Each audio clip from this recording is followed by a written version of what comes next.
Monopoly is one of the all-time classic board games, whether you're looking to kill time on a rainy afternoon or to take things too seriously and alienate your family. You're probably familiar with it, but, just in case, it's a game where you travel around a board representing a location, usually a city, buying properties, charging rent, building houses and hotels, and trying to get rich at the expense of your fellow players. The game incorporates 4 railway stations.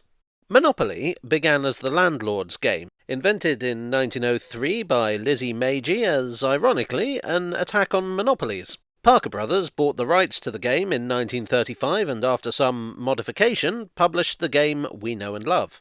The first edition was American, and the board was based on Atlantic City. In 1936, the game was licensed to John Waddington for publication in Britain and Europe. The version of Monopoly that Waddington's came up with was based on London. The streets and stations chosen for that version seem a little curious to modern eyes. There's not a lot of geographical logic, and a lot of the streets really aren't that important to Londoners these days. The stations, too, seem rather arbitrary. You have Liverpool Street, Fenchurch Street, Marylebone, and King's Cross. Why those? King's Cross is one of the best-known stations in London. It's the southern terminus of the East Coast Main Line, which serves destinations such as York, Newcastle, Durham, Edinburgh and Aberdeen. Then you have Liverpool Street, which serves East Anglia with trains to Norwich, Ipswich, Cambridge, Chelmsford and other places in that whole East of England area. Marylebone is a much smaller station. The line it was built to serve, the Great Central Main Line, no longer exists. Trains from Marylebone run through the Chilterns to Birmingham. And Fenchurch Street is a relatively small station that serves Essex. If you know your central London termini, there are several notable omissions. Waterloo, the busiest terminus, is nowhere to be seen. London Bridge, the oldest, is absent. There's no Victoria, Cannon Street, St Pancras, Charing Cross, Blackfriars or Paddington. Not to mention the dearly departed Broad Street and Holborn Viaduct. So what is it about the 4 they chose? Well, I'll give a brief outline of the 4. Don't worry, board game fans who accidentally clicked on a Train Nerds video, I will keep it short. King's Cross was built by the Great Northern Railway, Liverpool Street was built by the Great Eastern Railway, Marylebone, as I hinted at earlier, was built by the Great Central Railway, and Fenchurch Street, well, it's complicated. It was built by the London and Blackwall Railway, which got taken over by the Great Eastern Railway, but the company that ended up using the station more than anyone else was the London, Tilbury and Southend Railway, which in 1912 became part of the Midland Railway. In 1923, the railways of mainland Britain were grouped into what were known as the Big Four, 4 giant, roughly geographical railway companies. The Great Central, Great Northern and Great Eastern fell under the London and North Eastern Railway. The Midland fell under the London, Midland and Scottish Railway. But because Fenchurch Street was owned by the Great Eastern, that station also went to the LNER. What this means is that all 4 of the stations used on the Monopoly board were LNER stations. Surely that can't be a coincidence, can it? So the first thing to note is that the LNER was one of only 2 Big Four companies to have at least 4 mainline termini in London. The London, Midland and Scottish had 3, the Great Western had 1, and the Southern Railway had 6. There was also Moorgate, but that was owned by the Underground, and that's a whole other story. The point is that if Waddington had had to negotiate to use a railway's name, it made sense to deal with one company. The second thing to note is that John Waddington was based in Leeds. In order to research the game, Victor Watson, the company's managing director, took a trip to London with his secretary, Marjorie Phillips. Now, in order to get to London, they would likely have travelled down the East Coast Main Line to King's Cross. So that's one theory. They took the LNER to London, and that's what was on their mind when they came up with the names. Perhaps they saw the other stations on posters or timetables.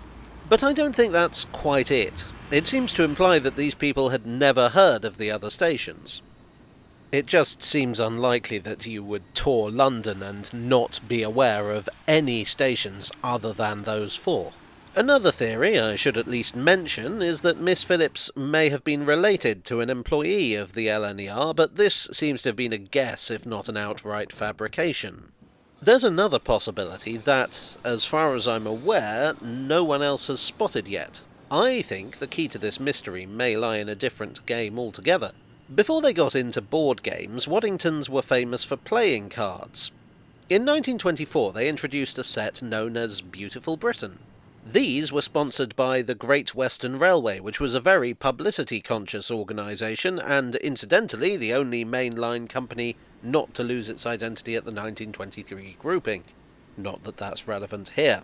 The cards featured scenes from around Britain, but specifically the parts that you could reach on the Great Western Railway. The arrangement worked very well. The GWR got advertising, and because the cards could be sold cheaply, they were bestsellers.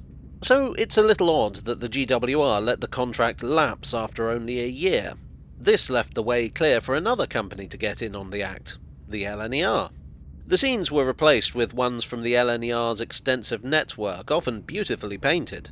In 1929 they too let the contract lapse, and this time no one took over. Interestingly though, some packs did still advertise the LNER on the Ace of Spades. I actually managed to pick up a pack of the LNER cards, although these are rather less fancy ones printed in black and white, with the Houses of Parliament on the back. The National Railway Museum also has a set of these, I understand. I think we have our answer. It's clear that the two companies had an amicable relationship, even if they weren't directly partnered.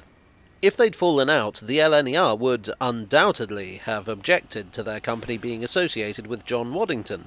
Assuming this to be the case, no doubt when it came to localising the Monopoly board, it was simply a case of contacting the LNER's publicity department and asking if they could use their stations, for old time's sake. I must emphasise that this is only my theory. I do not know for sure that this was the arrangement, but it seems like at least a strong possibility. In 1948 the Big Four were nationalised and became part of British Railways, and the board was changed to reflect that. Interestingly, early 50s British editions of the game came with patriotic tokens related to British achievements. One was a steam locomotive, an A4 class express locomotive of the LNER, depicted in the now obsolete LNER Garter blue colour.